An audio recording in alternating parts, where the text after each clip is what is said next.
और वहीं जयपुर के डीसीपी साउथ दिगंत आनंद ने इस केस के बारे में जानकारी दी है। दरअसल 16 मार्च को जला हुआ शव मिला था, जांच शुरू हुई और मामले का खुलासा हुआ। दोनों ही आरोपियों ने मृतक को एक कट्टे में डाल करके मोटरसाइकिल पे और जो घटनास्थल है जहां से बॉडी बरामद हुई थी वहां डंप किया और उसको जलाने का प्रयास किया गया। एक बहुत लंबी दूरी तक सीसीटीवी कैमरे देखे गए। आरोपियों को संदिग्ध मानते हुए हिरासत में लेके पूछताछ की गई और ये घटनाक्रम पूरी तरह से क्लियर हुआ और हत्या की पूरी वारदात का खुलासा हुआ है।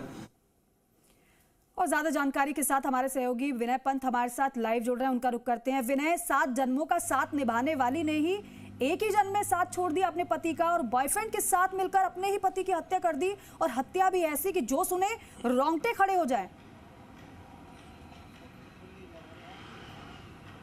जी दीपिका, वाकई देखिए जिस तरह से मोहाना थाना इलाके में नेवटा कट के पास रिंग रोड के पास एक युवक का जला शव मिला था। पहले उसकी क्योंकि ब्लाइंड मर्डर था, उसकी शिनाख्त करना ही पुलिस के लिए एक बड़ी चुनौती था। हालांकि टेक्निकल एविडेंस और परंपरागत पुलिसिंग के तहत उस मृतक की शिनाख्त की गई और वारदात स्थल के आसपास के कई किलोमीटर के एरिया के सीसीटीवी कैमरों की फुटेज खंगाले गए,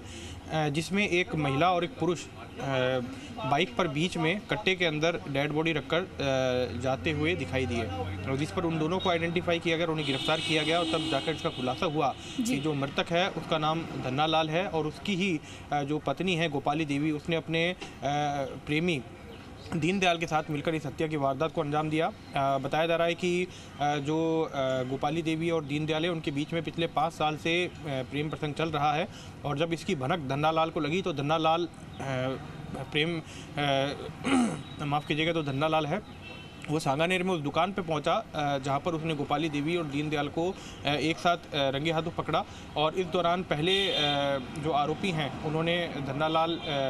के सर पर लोहे की रॉड से वार किया, और जब धन्ना लाल बेहोश हो गया तो फिर उसका गला घोंटकर उसकी हत्या कर दी और शव को एक प्लास्टिक के कट्टे में डालकर जो आरोपी हैं वो बाइक पर ही शव को लेकर कई किलोमीटर की दूरी का सफ़र उन्होंने तय किया और सुनसान जगह ले जाकर पहचान छुपाने के लिए जो शव है उसको जला दिया। फिलहाल ये बात भी सामने आई है कि जो मृतक है धन्ना लाल और उसकी जो पत्नी है गोपाली देवी, उसमें काफ़ी लंबे समय से विवाद चल रहा था और गोपाली देवी भी धन्ना लाल से पीछा छुड़ाना चाहती थी, जिसके चलते उसने अपने प्रेमी दीनदयाल के साथ मिलकर इस पूरे जघन्य हत्याकांड को अंजाम दिया। और ताज्जुब की बात यह है कि जो सीसीटीवी फुटेज सामने आया उसमें साफ दिखाई दे रहा है किस तरह से अपने पति की लाश को कट्टे में डालकर और बाइक पर पीछे बैठी हुई गोपाली देवी उस लाश को पकड़े हुए अपने प्रेमी के साथ ठिकाने लगाते हुए जाती दिखाई दे रही है। जी फिलहाल जो दोनों आरोपी हैं वो पुलिस की गिरफ्त में हैं, उनसे पूछताछ की जा रही है और बाकी जो एंगल हैं इस पूरे हत्याकांड के उनको मद्देनजर रखते हुए भी पुलिस के द्वारा जांच की जा रही है। जी विनय, इस दीनदयाल के बारे में जरा बताइएगा, पूछताछ में पुलिस को इन्होंने क्या बताया है और ये दीनदयाल है क्या ये परिचित है या फिर वहाँ स्थानीय कोई रहने वाला है, और साथ ही साथ किस किस धाराओं में इन दोनों पर मुकदमे दर्ज किए हैं पुलिस ने?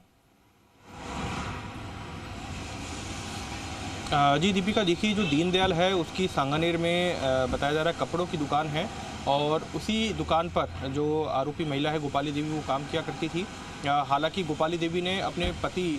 जो कि धन्ना लाल है उसको ये बताया था कि वो किसी फैक्ट्री में काम करती है और उसने झूठ कहा कि वो फैक्ट्री में काम करती है, जबकि वो जो दीनदयाल है उसकी दुकान पे काम किया करती थी। और ऐसे में जो मृतक है उसका शक और गहरा गया और वो जब पता तलाशते हुए पहुंचा तो उसने अपनी पत्नी गोपाली देवी और उसके जो आशिक है दीनदयाल, उन दोनों को साथ में रंगे हाथों पकड़ा, जिसके बाद ये पूरा घटनाक्रम हुआ। पकड़े जाने और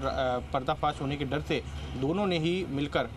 धन्ना लाल की हत्या कर दी और फिर लाश को कट्टे में डालकर सुनसान जगह ले जाकर उसकी पहचान छुपाने के लिए उसको जला दिया। लेकिन पुलिस ने यहाँ पे कार्रवाई की और पुलिस ने ये सख्त संदेश दिया है कि आरोपी चाहे कोई भी हो वो किसी भी तरह के हथकंडे अपना ले, लेकिन आखिरकार वो कानून की गिरफ्त से नहीं बच सकता और उसको कानून के शिकंजे में आना ही पड़ता है। और इस केस में भी यही हुआ, ब्लाइंड मर्डर केस था जिसको पुलिस ने जल्द सुलझा दिया। जी दीपिका। ठीक है विनय, बहुत शुक्रिया इस पूरी जानकारी के लिए, बातचीत के लिए। तो देखिए आरोपी तो पुलिस की गिरफ्त में आ चुके हैं और